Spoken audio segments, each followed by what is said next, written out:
Welcome back to Nick Lenz's Comic Corner, Classics as Known Classics.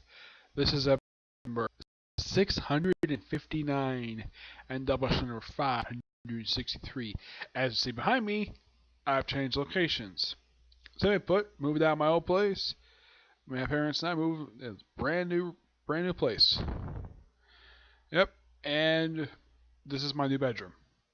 Yeah, and it's a lot bigger than my last one. Because normally my bed would be right behind me, because that's what it was originally. But now it's to my left. My bookshelves are no longer behind me. My dresser is behind me. My bookshelves are now over on that side.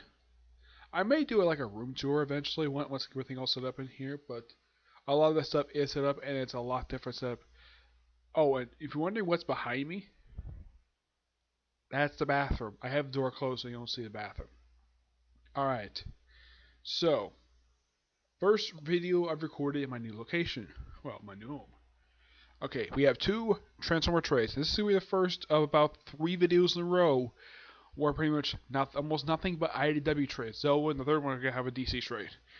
Alright, first up it is Transformers Till All Are One. Volume 3, collecting issues 9 through 12 and the annual. Yeah, sad to say this is the last tray for the series, and this is the end of it. Because IDW decided to end the series after only publishing 12 issues back in October. The annual came out only 6 months ago. Yeah, the series itself simply picks up right where the last arc left off. This was the last one, where Windblade is still in a coma. There's 2 different storylines going in this one. One is something going with Starscream, where he is, well, the thing opens up with him being a judge for a trial because he's the supreme leader of Cybertron.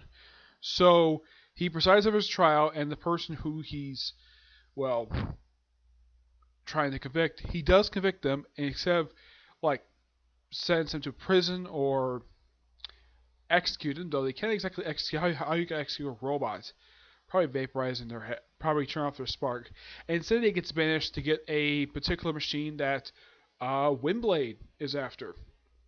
Oh, and by the way, Windblade is on the back cover. I don't know why in the world this is. This is one of the most bizarre things I've seen for this particular series, because Windblade and Starscream are essentially the main characters of this series. And this mostly put is about the politics of Cybertron. That's what the series is. Yeah, and she's in a coma for pretty much the last 4 issues of the series. Eventually, Starscream helps her get out of the coma.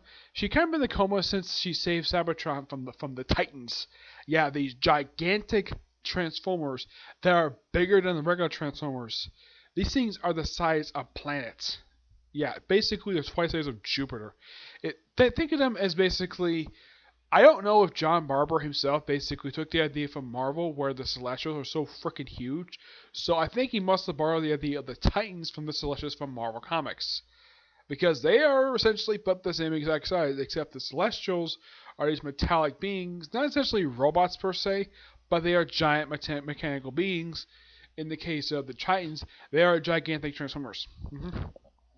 The annual itself is simply put the epilogue, kind of like the final nail to the series, where there's an election going on, and Starscream confesses something that he was actually trying to rig something, and he gets thrown out of office.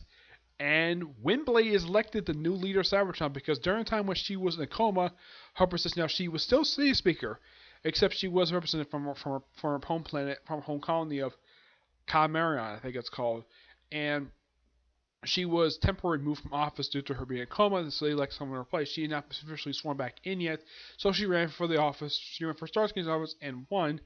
And after she won the position of Supreme Ruler, she changed it to First Delegate. Now after this, she did play a small, tiny role in the pages of First Strike. Of course, that took place before this, like probably before the. Probably just between issue 12 and the annual, that's when First Strike took place. That's my theory anyways. But this was a fantastic series, and I highly recommend to people who are fans of Transformers, especially who are fans of Starscream, because I love the way Starscream is written in the series. And when you think of Starscream, you think of him I mean, yeah, he's got his Gen 1 look, though. A couple times in the series, like, there was at one point in the series where he would switch to his Armada look for no reason, and then for some reason he went back to his Gen 1 look. Yeah, there was no on-panel explanation for this. Rat Trap was essentially put as a supporting character in this particular series. Yeah, he appeared in pretty much all 12 issues, and he kind of was an errand boy for Starscream. Windblade was essentially put a new character created for IDW. And I love Windblade, and she's a fantastic character. I kind of wish they give her something more to do. Like, I don't know, since the series ended, why not start another ongoing series? I mean, is there something wrong with having 3 ongoing series Transformers? I would think it'd be a good idea, essentially put this as many different Transformer characters. There are hundreds of them. Having a third series works. Yep. Kind of like what I did with G.I. Joe, but everything else for those rest of properties, 1 or 2 is okay, but Transformers and G.I. Joe, you gotta have more than 1 or 2. You gotta have at least 3 or 4 ongoing series for them. Now, the writer of the series was Marguerite Scott, and artwork by Sarah Padrucher. Yeah, and this was the creative team for all 12 issues, even the annual. Though, Marguerite Scott also did Revolution in one shot. The artist did not do the one shot. That was done by an artist who did like the Megatron Origin miniseries. Yeah, it's that artist who did that particular one. I'm gonna give this book roughly a 9.5 out of 10. It's really, really good. I highly recommend if people are fans of the Transformers franchise. And IDW, please launch a third ongoing series. Like, give it to Windblade, because she is such a good character, and there's plenty of potential of her. But as for what the writer's doing now, this is something really weird. The newest issue that came out for Green Arrow, she was credited as the writer of the issue. No idea why DC decided to put her in the book for. I guess because Marvel put John Barber on Doctor Strange briefly. I guess DC like, okay, let's take a Transformers writer and give him a regular superhero to write for a certain period of time. I don't know. It's really bizarre.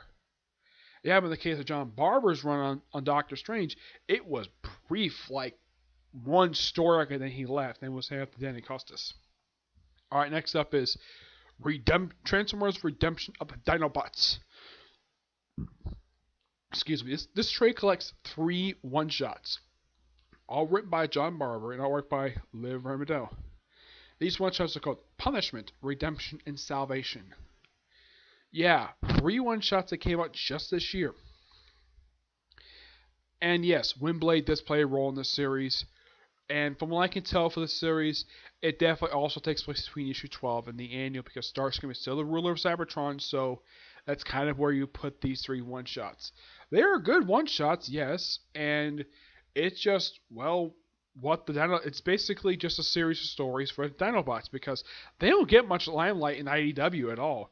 I mean, half the time they barely get featured, and this is probably the best way that I guess John Barber really wanted to feature them in some capacity, because he probably loves Dinobots, and from what I can tell, he's a huge Transformers fan. That could explain why he's written about 50% of the Transformers comic books that have come out since 2005. Yes. You see, IDW has had the license of Transformers for the past 13 years, and soon they're going to be bringing back Unicron, so there's that. And he's also kind of been the editor for a lot of the books as well, which he technically has been involved with the Transformers franchise since the beginning, so you gotta have him for that. And I got handed to John Barber. He made the Dinobots so interesting. And it's great the fact that Starscream himself even briefly appears in the series. Windblade herself actually appears as a supporting character in all 3 one-shots, which is kind of good for her. At least she's featured in something. This is good. I'm going to get this a 9.5 out of 10. It's really good. Alright.